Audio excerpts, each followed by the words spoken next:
Okay guys, so today we are revising कौन सा chapter है guys? Come on, theory of consumer behaviour, जिसके अंदर marginal utility and indifference approach हम दोनों करेंगे। सबसे पहले अपने क्या पढ़ेंगे guys? Come on, consumer equilibrium क्या होता है? कंज्यूमर इक्विलिब्रियम मतलब क्या होता है गाइस? कम ऑन कि गिविंग गिवन हिज इनकम, वो इस तरह से गुड्स एंड सर्विसेज खरीदता है ताकि उसको क्या मिल सके guys? Come on, maximum satisfaction. उसी को हम क्या बोलते हैं guys? Come on, consumer equilibrium. फिर से क्या होता है? गिवन हिज इनकम, ये परचेज करता है goods and services in such a manner कि उसको क्या मिल सके? Maximum satisfaction. उसे हम क्या बोलते हैं guys? Come on, consumer equilibrium. अच्छा, कंज्यूमर इक्विलिब्रियम के अंदर सबसे इंपॉर्टेंट चीज़ है कि हम पहले पढ़ेंगे marginal utility and total utility. उसके पहले what do mean by utility? Utility मतलब क्या होता है? वांट सेटिस्फाइंग पावर, के वांट को फुलफिल करने वाला जो पावर है उसी को हम क्या बोलते हैं गाइस? Come on, utility. अब यूटिलिटी की कुछ फीचर्स है। पहला यूटिलिटी क्या है guys? Come on, subjective. Subjective का मतलब सिचुएशन के ऊपर ये क्या करता है? डिपेंड करता है। Is that clear? Second, utility is not measurable, मतलब यूटिलिटी को आप मेजर नहीं कर सकते नंबर्स के फॉर्म में। हालांकि हम आगे पढ़ेंगे कि हमने कार्डिनल फॉर्म में मेजर जरूर किया है, पर एक्चुअल नंबर्स में उसको मेजर करना इम्पॉसिबल है। तीसरा क्या है बताइए? Utility is relative in nature. Utility मतलब क्या है कि डिपेंड करता है कि आपकी इंटेंसिटी कितनी है।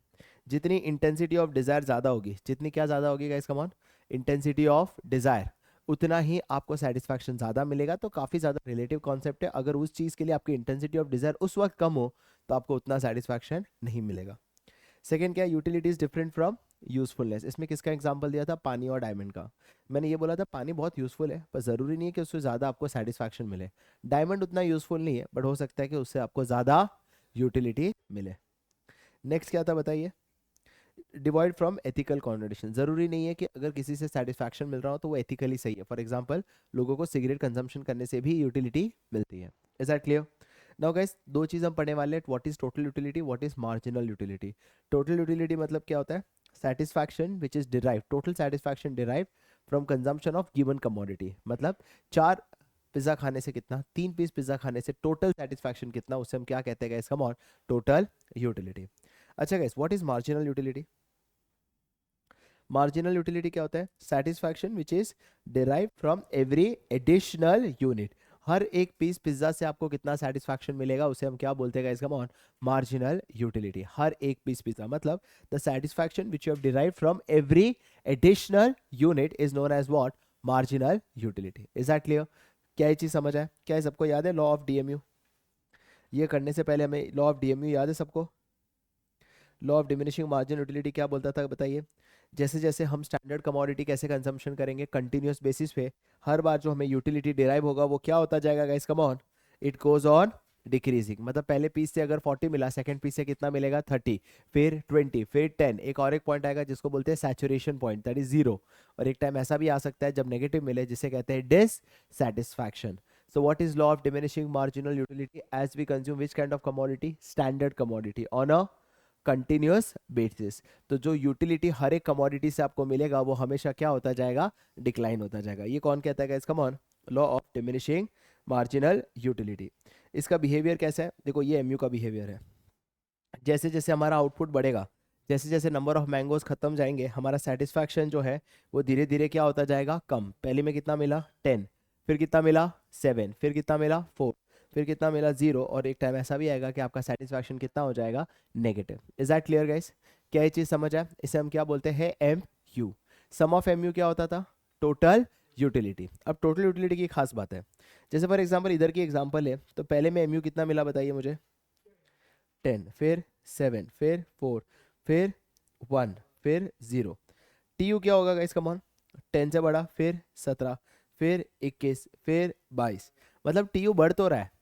टी यू बढ़ रहा है कि नहीं बढ़ रहा है? 10 से कितना हो गया बताइए? 22। बट डिमिनिशिंग रेट से बढ़ रहा है या इंक्रीजिंग रेट से बढ़ रहा है? Diminishing rate. क्यों? क्योंकि पहले खाली कितने से बढ़ा? 7, फिर 4, फिर 1। क्यों? क्योंकि एम यू क्या हो रहा है गाइस? Come on, fall. तो टी यू यहाँ पे इंक्रीज तो होगा, बट क्या रेट से इंक्रीज होगा गाइस? कम ऑन, देखो दिख रहा है, देखो पहले 10 से बढ़ा, फिर 7, फिर सिर्फ 4, और फिर सिर्फ 1। तो धीरे धीरे उसका लैडर जो है वो कम होता जा रहा है। इसका मतलब टी यू बढ़ तो रहा है, बट क्या रेट से? डिमिनिशिंग। जब एम यू जीरो होगा, टी यू कौन से पॉइंट पे पहुंच जाएगा? मैक्सिमम। और जब एम यू नेगेटिव होने लग जाएगा, देखो यहाँ पे नेगेटिव है, तो T U start falling. T U start falling. Is that clear? हमने पढ़ा एम यू और टी यू का बिहेवियर, और हमने पढ़ा law of diminishing marginal utility. यहाँ तक कोई डाउट? Is that clear? यही चीज हमने पढ़ा। टोटल यूटिलिटी का बिहेवियर कैसा है बताइए, कॉन्वेक्स, कैसा स्लोप है उसका, उसका डिक्लाइनिंग स्लोप। और डिक्लाइनिंग स्लोप क्यों है? स्लोप मतलब क्या रेट से बढ़ रहा है, क्या रेट से बढ़ रहा है बताइए, डिमिनिशिंग रेट। क्यों रेट से, डिमिनिशिंग रेट से? क्योंकि एमयू क्या होता जा रहा है इसका मान, फॉल होता जा रहा है। Is that clear? सेकेंड क्या था बताइए, व्हेन टोटल यूटिलिटी कब मैक्सिमम होगा बताइए, जब एमयू कहाँ पहुंच जाएगा, जीरो। और तीसरा हमने पढ़ा था, इस पॉइंट को और एक नाम क्या देते हैं याद रखना, पॉइंट्स ऑफ सैटिस्फैक्शन, मतलब the point where your satisfaction is maximum, exam में पूछते हैं। और तीसरा क्या है बताइए, टोटल यूटिलिटी बाद में क्या हो जाएगा बताइए, नेगेटिव। कब होगा नेगेटिव? जब MU starts falling, MU starts falling. Is that clear? चलिए, इसके बाद लॉ ऑफ डिमिनिशिंग हमने कंप्लीट कर लिया। अब हमारे कुछ अजम्पशंस थे। क्या क्या अजम्पशंस थे बताइए, कि हम पहला अजम्पशन क्या लेंगे, सारे यूनिट्स कैसे हैं बताइए, आइडेंटिकल। आइडेंटिकल मतलब एक जैसे, एक साइज, एक कलर, एक डिजाइन। सेकंड हमारा अजम्पशन क्या है कि वो स्टैंडर्ड है। स्टैंडर्ड मतलब क्या, अगर कोको कोला ले रहे हो तो एक कैन ले रहे हो तो हर बार कैन लोगे, एक बॉटल ले रहे हो तो हर बार एक बॉटल लोगे, मतलब एक स्टैंडर्ड का होना चाहिए। तीसरा होना चाहिए there is no change in the taste, taste में कोई चेंज नहीं होना चाहिए ताकि कंपैरिजन और इजी हो, मतलब पहले कोक और दूसरे कोक में टेस्ट में चेंज नहीं होना चाहिए। फोर्थ क्या है, कंटिन्यूटी, मतलब ये लॉ ब्रेक हो जाएगा अगर कंजम्पशन कंटिन्यूअस नहीं रहा। मतलब पहले कोक से मुझे 10 यूटिलिटी का मिला, दूसरे कोक से 8 मिला, तीसरे कोक से 6 मिला, बट अगर मैंने पहला कोक आज पिया और दूसरा कोक कल पिया तो लॉ में क्या हो गया, ब्रेक। और ब्रेक होगा तो हो सकता है आपको सेटिस्फैक्शन उतना ही मिले। ये लॉ तभी वर्क करता है जब कंजम्पशन कैसा होगा इसका, come on, continue. Is that clear? And there is no change in the price of substitute goods. इसका मतलब क्या हो रहा है कि अगर आप कोक पी रहे हो, आपका अजम्पशन है कि पेप्सी का प्राइस आपका चेंज नहीं हो रहा है, हो सकता है कि जब सब्स्टिट्यूट का प्राइस चेंज हो आपके इंटेंसिटी ऑफ डिजायर में फर्क आ जाएगा। Is that clear guys? Next क्या है, यूटिलिटीज मेजरेबल, कंज्यूमर कैसा है बताइए, rational, and worth of a rupee. याद है एमयूएम क्या समझा था हमने बताइए, कांस्टेंट। तो बताइए क्या क्या अजम्पशन है, पहला कंजम्पशन कैसा होना चाहिए, आइडेंटिकल। प्रोडक्ट कैसा होना चाहिए, स्टैंडर्ड। टेस्ट में कोई चेंज नहीं होना चाहिए। कंजम्पशन कैसा होना चाहिए, continuous, right. There is no change in the price of substitute goods and it should be measurable. Is that clear guys? अब लॉ को एक्सप्लेन करते हैं। लॉ को एक्सप्लेन करता है मतलब क्यों हर बार जब ज़्यादा आउटपुट कंज्यूम करेंगे तो उससे जो यूटिलिटी डिराइव होगा वो क्यों कम होता जाएगा। एग्जाम में पूछते प्रूव लॉ ऑफ डीएमयू, या क्यों आपको लगता है कि लॉ ऑफ डीएमयू वर्क करता है। उसका पहला कारण क्या है guys, come on, the intensity of Dzire. What is intensity of Dzire? किसी चीज को जब आप कम कंज्यूम करते हो उसकी इंटेंसिटी ऑफ डिजायर सबसे हाईएस्ट लेवल पे होती है। जैसे ही आप उसको कंज्यूम करोगे उसकी इंटेंसिटी ऑफ डिजायर को क्या हो जाएगी, कम, और सेटिस्फैक्शन अपने आप क्या हो जाएगा गाइस, कम ऑन, कम। तो इसी को हम कहते हैं the first explanation is that intensity of Dzire, जैसे जैसे क्वांटिटी ज्यादा कंज्यूम करेंगे आपकी इंटेंसिटी ऑफ डिजायर क्या होती जाएगी guys, come on, decrease. Is that clear? And second क्या लिखा है, there are many uses of a commodity. मतलब फॉर एग्जाम्पल इलेक्ट्रिसिटी के बहुत सारे यूज है, पर सबसे पहले आप किसके लिए यूज करोगे, जो सबसे ज्यादा इंपॉर्टेंट है। और जो सबसे ज्यादा इंपॉर्टेंट है उसी से आपको सबसे ज्यादा क्या मिलेगा गाइस, कम ऑन, सेटिस्फैक्शन। और इसीलिए पहली बार में हाईएस्ट सेटिस्फैक्शन मिलेगा, सेकंड में उससे थोड़ा कम में मिलेगा। Is that clear guys? समझ आया? तो मुझे बताइए द मोस्ट इंपॉर्टेंट यूज पहले यूज करेंगे इसलिए सेटिस्फैक्शन भी ज्यादा होगा। एंड ऊपर पॉइंट क्या था बताइए, the intensity of Dzire. Is that clear? Now अब हम पढ़ रहे हैं कंज्यूमर इक्विलिब्रियम की इक्वेशन। सबसे पहली बात हमारे कुछ अजम्पशन थे कि कंज्यूमर कैसा है बताइए, कंज्यूमर कैसा है, रैशनल, एम क्या कर रहा है, मैक्सिमम सेटिस्फैक्शन। सेकंड हमने क्या अज्यूम किया कि नंबर्स के फॉर्म में मेजर करेंगे, मतलब cardinal numbers. Second law of DMU operate कर रहा है, मतलब जैसे जैसे कंजम्पशन करेंगे यूटिलिटी क्या होती जाएगी, कम ऑन, डिक्रीज होती जाएगी। Is that clear? और हमारा एमयूएम क्या हो जाएगा, कांस्टेंट, मतलब वर्थ ऑफ अ रुपी हमेशा क्या रहेगा, कांस्टेंट। चलिए, now what is consumer equilibrium? Consumer equilibrium क्या होता है बताइए, it is a situation where consumer spend his entire income on purchase of goods and services in such a manner कि उसको क्या मिलेगा इसका ऑन, मैक्सिमम यूटिलिटी। इसी को क्या बोलते हैं इसका ऑन, कंज्यूमर इक्विलिब्रियम। मतलब इस तरह से आप गुड्स एंड सर्विसेज को खरीद रहे हो ताकि आपको मिल सके मैक्सिमम सेटिस्फैक्शन, इसी को बोलते हैं कंज्यूमर इक्विलिब्रियम। हमने ऑलरेडी कर लिया है। पहला कंज्यूमर क्या है, रैशनल, एक कार्डिनल नंबर से लॉ ऑफ डीएमयू वर्क कर रहा है, एमयूएम कांस्टेंट है और कंज्यूमर की इनकम भी क्या है guys, come on, constant.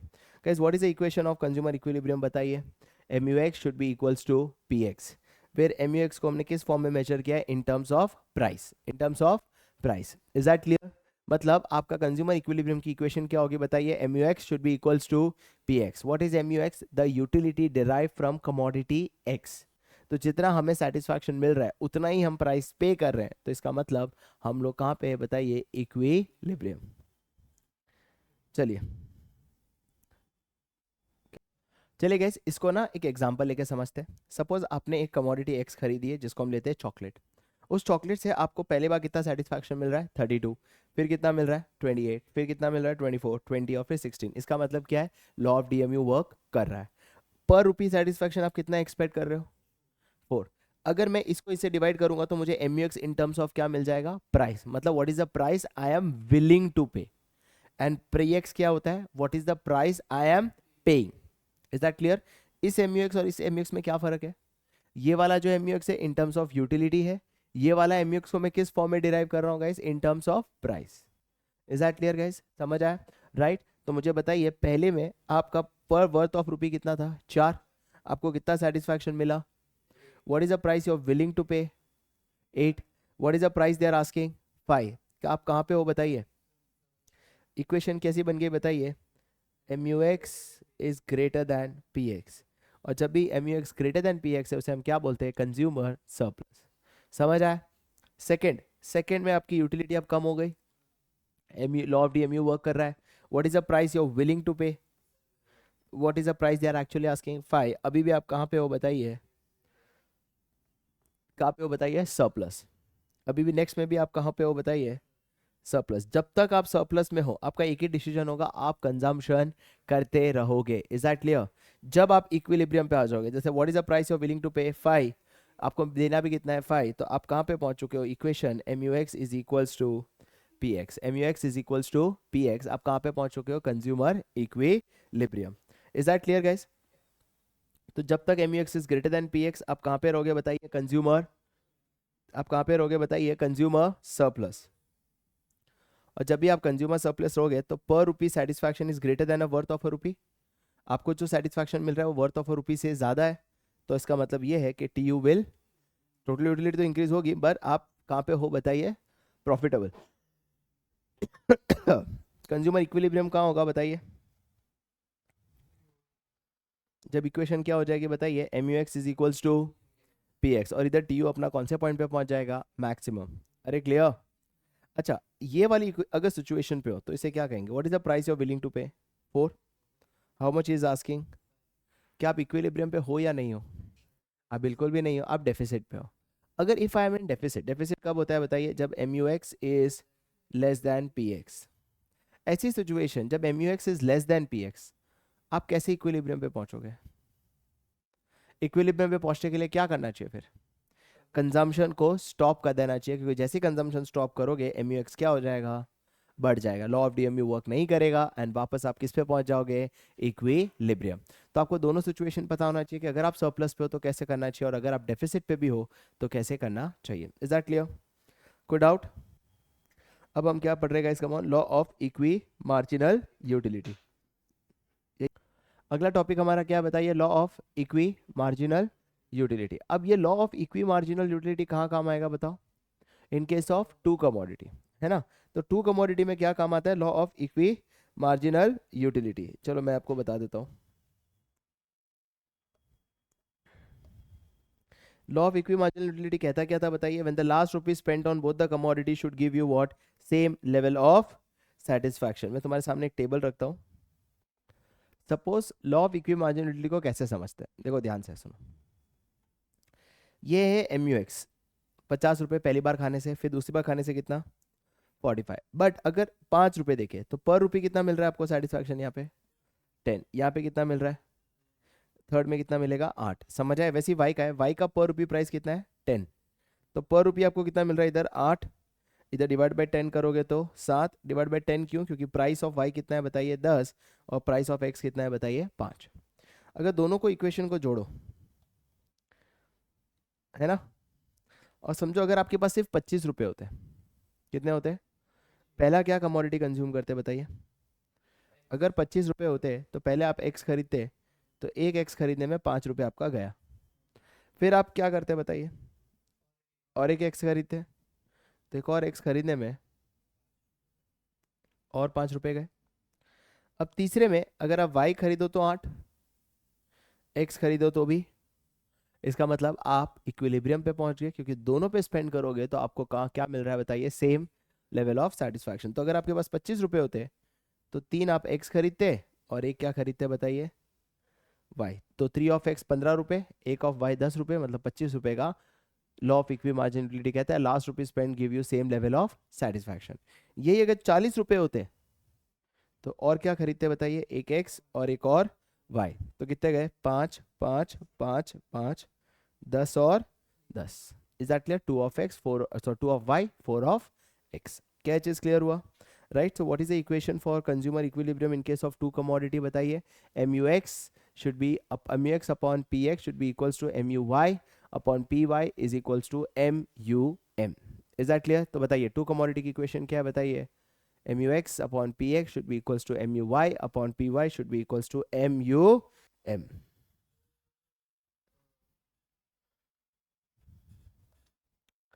What is law of equi marginality? कि अब मैं इनकम को इस तरह से एलोकेट कर रहा हूँ कि दोनों कमोडिटी से मुझे क्या मिल रहा है guys, come on, same level of satisfaction. This is a graph of law of equi marginal utility. अगर आपके पास कितने रुपए होते हैं गाइस, कम ऑन, अगर आपके पास 40 रुपीज होते तो हमने जस्ट नाउ डिस्कस किया था, आप एक्स कितना खरीदते हैं 4 और वाई कितना खरीदते 2, और दोनों में आपको लास्ट स्पेंड करने से सेम लेवल ऑफ क्या मिल रहा है, सेटिस्फैक्शन। इसका ग्राफ कैसे बनाओगे, देखो ये एक्स है, एक्स में लास्ट रुपीज स्पेंड करने से कितना मिल रहा था 7, वाई में भी कितना मिल रहा था 7।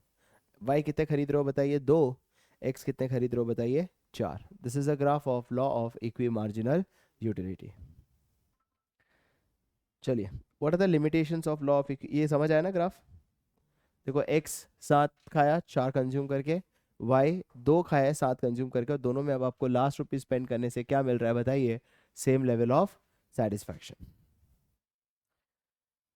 सबसे पहला प्रॉब्लम क्या है guys, come on, utility can not be measured. इस पूरे लॉ का सबसे बड़ी तकलीफ क्या है कि आप यूटिलिटी को नंबर्स के फॉर्म में मेजर नहीं सकते। Second, consumer habits and custom. अगर कंज्यूमर एक प्रोडक्ट के लिए हैबिचुअल हो, इट डजेंट मैटर दूसरों उसको ज़्यादा सेटिस्फैक्शन दे रहा हो, कंज्यूमर वही प्रोडक्ट खरीदता है।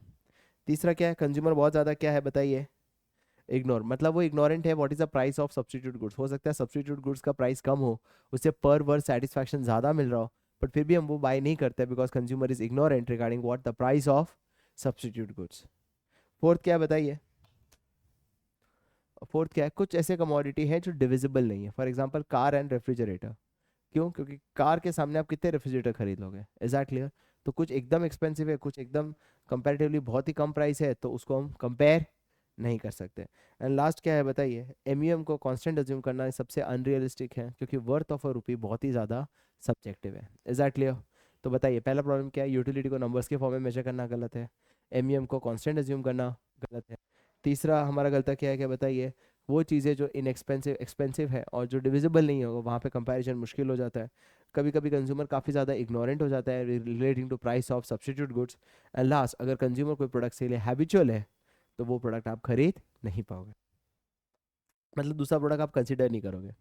चलिए गाइस, अब हम कौन सा अप्रोच करेंगे guys, come on, ordinal approach, जो कि होता है बेस्ड ऑन रैंक, जिसके अंदर हम पढ़ेंगे इंडिफरेंस कर्व। याद है इंडिफरेंस कर्व? इंडिफरेंस कर्व क्या बोलता था गाइस? इंडिफरेंस कर्व मतलब एक कर्व के अंदर हम वो कॉम्बिनेशंस लेंगे, ये वो सारे कॉम्बिनेशन है जो हमें क्या दे रहा है guys, come on, same level of satisfaction. Is that clear? Same level of satisfaction. For example आपने क्या लिया बताइए, एक फूड और 10 क्लोथिंग। एक बात बताइए, सेकंड कॉम्बिनेशन क्या है, एक फुट ज़्यादा तो क्लोथिंग कम, तीसरे में एक और फुट ज़्यादा तो क्लोथिंग कम, और ये इंश्योर ये कर रहे हो कि हर कॉम्बिनेशन आपको क्या दे रहा होगा, इसका कम सेम लेवल ऑफ सेटिस्फैक्शन। तो ये सारे कॉम्बिनेशन को जब आप ग्राफ में प्लॉट करते हो तो उससे क्या बनता है guys, come on, indifference curve. Is that clear? क्यों इसका सब्सटीट्यूशन रेट कम होता जा रहा है? क्योंकि सर हर बार अब जैसे जैसे फुट बढ़ाओगे आपकी उसकी इंटेंसिटी ऑफ डिज़ायर क्या होती जा रही है, कम, तो आपका सब्सटीट्यूशन रेट भी क्या होता जा रहा है, कम होता जा रहा है ना। क्योंकि फर्स्ट टाइम क्लोथ एक और खरीदोगे खाना, तो आपने कितना सब्सटीट्यूट किया, 3:1।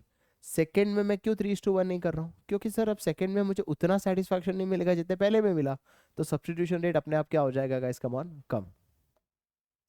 सो guys what is IC guys, please tell me. IC मतलब वो कॉम्बिनेशन जो आपको क्या देता होगा, इसका मान सेम लेवल ऑफ सेटिस्फैक्शन। क्या लिखा है indifference curve? It gives various combination of two goods which gives you same level of satisfaction to a consumer. एक सेकेंड ना. What is indifference curve guys? It's a combination of two goods जो आपको क्या दे रहा हो, same level of. उसी को जब आप ग्राफ पे प्लॉट करते हो तो इसको हम क्या बोलते हैं guys? Come on, indifference curve. What is the marginal rate of substitution? The rate at which consumers substitute good Y for every additional unit of good X. हमारे एग्जाम्पल में जस्ट हमने डिस्कस किया, ये वाला एग्जाम्पल जो हमने लिया था, हमारे लिए गुड X कौन सा है बताइए? फूड. और गुड Y क्या है बताइए? गुड Y कौन सा है बताइए? क्लोथिंग. हर बार हर एक X के लिए कितना Y आप जाने दे रहे हो, that becomes your marginal rate of substitution. पहले बार X के लिए कितना जाने दिया? 3. फिर कितना जाने दे रहे हो? 2. फिर कितना जाने दे रहे हो? 1. हर बार कम क्यों देने जा रहे हो? बिकॉज इंटेंसिटी ऑफ डिजायर जो फूड है उसके लिए क्या होती जा रही है? कम. Is that clear? So what is MRS guys? Come on. MRS means the rate at which consumer substitute good Y for every additional unit of good X. जिस रेट पे आप गुड वाई को सब्स्टिट्यूट कर रहे हो for every additional unit of good X, इसको हम क्या बोलते हैं guys? Come on, M R S. Is that clear?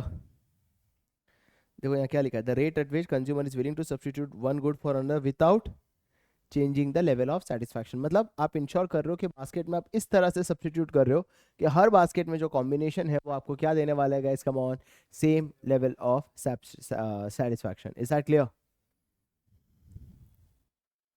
Assumption क्या है? कई कंज्यूमर क्या है बताइए? Rational aim for what? Maximum satisfaction. Second हमारा अजम्पशन क्या था? सेकेंड क्या था बताइए? Ordinal utility. ऑर्डिनल यूटिलिटी का मतलब क्या है? कि भाई हमने मेजर किस फॉर्म में करने वाले बताइए?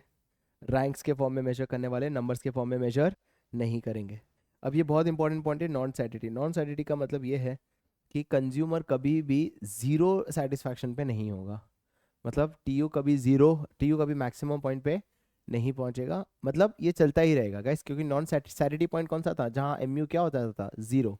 और टीयू कौन से पॉइंट पे पहुंच जाता था? मैक्सिमम.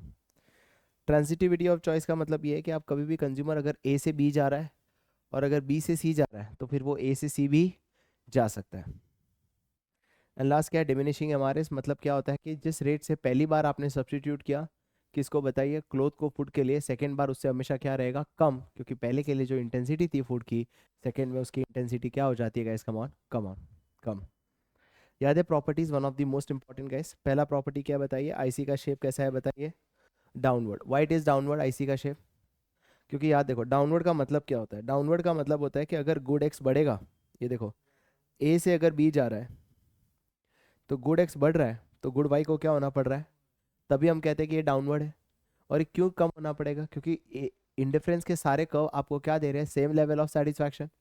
तो अगर फूड 10 है और क्लोथिंग 7 है, फूड अगर 12 हो गया तो क्या क्लोथिंग को मैं बढ़ा सकता हूँ? सेम भी कर सकता हूँ. क्योंकि सेम भी करूंगा तो फिर दोनों कॉम्बिनेशन सेम सेटिस्फैक्शन नहीं देंगे ना. मैं कॉम्बिनेशन भी प्रीफर करूंगा. इसको तो गिरना ही, तो जाके दोनों कॉम्बिनेशन मुझे क्या देंगे guys? Come on, same level of satisfaction. और यही है कि IC slopes downward. If a consumer consume more of one commodity, he must consume less of the other commodity so that both commodity gives you him what? Same level of satisfaction. Is that clear? Second point क्या था?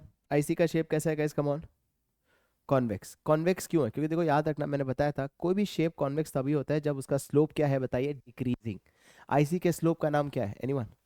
IC के slope का नाम marginal rate of substitution. क्या है बताइए? Marginal rate of substitution. और marginal rate of substitution हर बार क्या होता जा रहा है बताइए? डिमिनिशिंग. क्यों? क्योंकि पहली बार जिस रेट पे आप क्लोथ को सब्स्टिट्यूट करोगे for every unit of food, second बार में उसे हमेशा क्या करोगे? कम.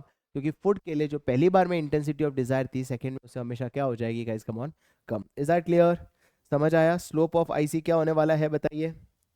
देखो यहाँ लिखा है स्लोप ऑफ आईसी हमेशा डिक्रीज होता है और उसका स्लोप का नाम क्या है? एमआरएस. और एमआरएस क्या है गाइस? Come on, diminish. क्यों? क्योंकि we normally observe that consumer willing to sacrifice a commodity at lower when the stock of the commodity with him is less. मतलब कोई चीज़ अगर उससे कम होती है, दो एंगल से सोचो, फूड के एंगल से भी सोचो और क्लोथिंग के एंगल से भी सोचते हैं. फूड के एंगल से सोचे तो पहली बार के लिए अगर मैंने 4 क्लोथ सब्स्टिट्यूट किए, वही फूड के लिए सेकेंड बार में उसे कम करूंगा, क्योंकि सेकेंड बार जो फूड से जो डिजायर होगा वो हमेशा क्या होगा guys? Come on, come. Is that clear? Second बार में जो इंटेंसिटी ऑफ डिजायर होगी वो पहली बार से कम होगी। एक और एंगल से सोचो, पहली बार जब आपने कपड़े जाने दिए तो थोड़ी स्कैसिटी हुई, जब सेकंड बार जाओगे तो थोड़ी ज़्यादा स्कैसिटी होगी। तो जब इंसान स्कैसिटी में होता है वो अपना सब्सटीट्यूशन रेट क्या कर देता है बताइए, गिरा देता है। Is that clear? ये तो कॉमन ह्यूमन बिहेवियर है। जिस चीज़ की सबसे ज़्यादा अबंडेंस है वो सब्सटीट्यूट ज़्यादा करता है, जिसकी स्कैसिटी है उसका सब्सटीट्यूशन हमेशा क्या रहेगा, कम। अरे क्लियर? कोई डाउट है? The slope of indifference curve क्या है बताइए, एमआरएस। एमआरएस हर बार क्या होने वाला है बताइए, डिक्लाइनिंग। इसलिए आईसी का शेप कैसा है guys, come on, convex. Is that clear? तीसरा याद है हमने पढ़ा था, higher the IC higher the level of satisfaction. इसका मतलब क्या है,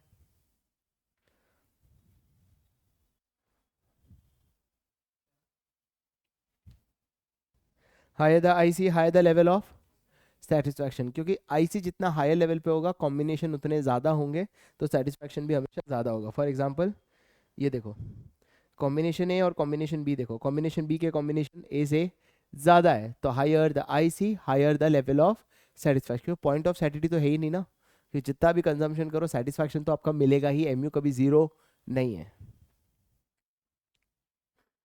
एंड फोर्थ पॉइंट क्या पढ़ा था बताइए, two indifference curve never intersect each other. क्यों इंटरसेक्ट नहीं कर सकते बताइए, इंडिफरेंस कर्व क्यों इंटरसेक्ट नहीं कर सकते बताइए दोनों?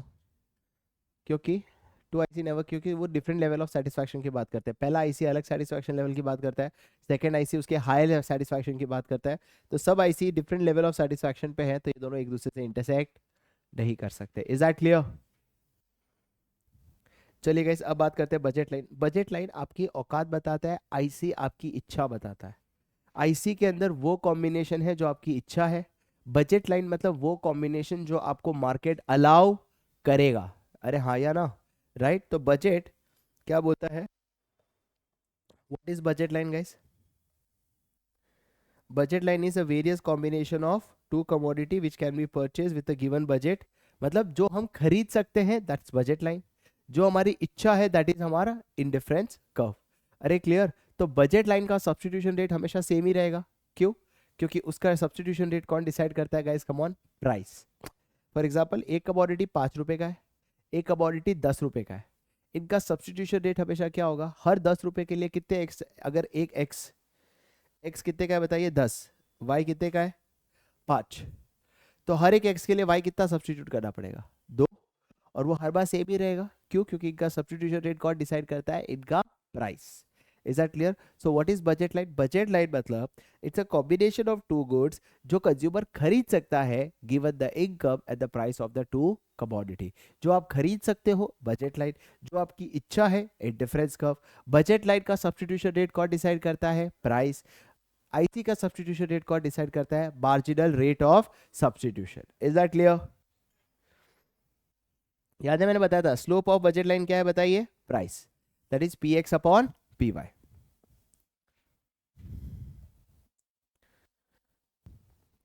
गाइस यहाँ पे हम ढूंढेंगे the last topic of this chapter, the consumer equilibrium through IC approach. अगर तुम ये चार कॉम्बिनेशन देखो, IC one, IC two, IC three, ये है आईसी वन, आईसी टू और आईसी थ्री, कौन सा कॉम्बिनेशन आप हाईएस्ट लेवल ऑफ सेटिस्फैक्शन देगा? कॉम्बिनेशन जो आईसी थ्री पे है, क्योंकि higher the IC higher the level of. पर क्या हम ये खरीद सकते हैं? क्यों नहीं खरीद सकते? बिकॉज सर ये जो हमारी बजट लाइन है ये उससे बाहर है। Is that clear? अगर मैं तुम्हें सामने कहूँ कि आप बी खरीदना चाहोगे या ए, तो कौन सा खरीदना चाहोगे बताओ? बी नहीं गाइस, ए। क्यों? क्योंकि ए और बी, क्योंकि दोनों आईसी वन पे है, तो दोनों आपको सेम लेवल ऑफ सेटिस्फैक्शन दे रहा है ना? बट ए आपकी बजट से कम पैसा जा रहा है और बी पूरा बजट लाइन का पैसा लेके जा रहा है, तो ऑब्वियसली मैं क्या प्रिफर करूंगा, ए। पर हम ए और बी थोड़ी डिसाइड करेंगे, हमें तो वो पॉइंट चाहिए जो maximum satisfaction they, which is point T. क्योंकि टी मेरे बजट में भी है और वो कौन से में है बताइए, आईसी टू। तो higher the IC higher the level of satisfaction. अरे क्लियर? तो पॉइंट टी को बोलते हैं कंज्यूमर इक्विलिब्रियम पॉइंट। और इसको हम कैसे डिफाइन करेंगे, ये वो पॉइंट है जहां M R S X Y और पी एस एक्स वाई दोनों क्या कर रहे हैं इसका ऑन, इंटरसेक्ट। मतलब slope of budget line intersect with slope of IC. Slope of IC क्या था, M R S X Y. Slope of budget line क्या था, P X upon P Y. जहां ये दोनों इंटरसेक्ट करते हो उस पॉइंट को हम कौन सा पॉइंट बोलते हैं इसका ऑन, कंज्यूमर इक्विलिब्रियम। एंड दूसरा आईसी वहाँ से कैसा होना चाहिए guys, come on, convex to the origin. IC convex मतलब इस पॉइंट के बाद वापस वो कहाँ हो जाना चाहिए, बाहर की तरफ चला जाना चाहिए। इसका मतलब ये है कि IC should be convex to the origin. Is that clear?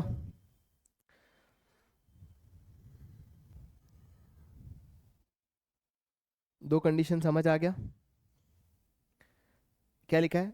Eight the same time M R S should be decreasing at the equilibrium, मतलब IC should be what, convex, मतलब उस पॉइंट के बाद आईसी कॉन्वेक्स हो जाना चाहिए, मतलब वो बाहर की तरफ चला जाना चाहिए, क्योंकि उसके बाद और कोई कॉम्बिनेशन पे उसको टच नहीं होना चाहिए। Is that clear? ताकि हम क्या अचीव कर सके, स्टेबल इक्विलिब्रियम। तो बताइए what are the two condition of IC, M R S X Y should be equals to P X upon P Y, and from that point IC should be what, convex to the origin. Is that clear guys? And that's it, this chapter gets over.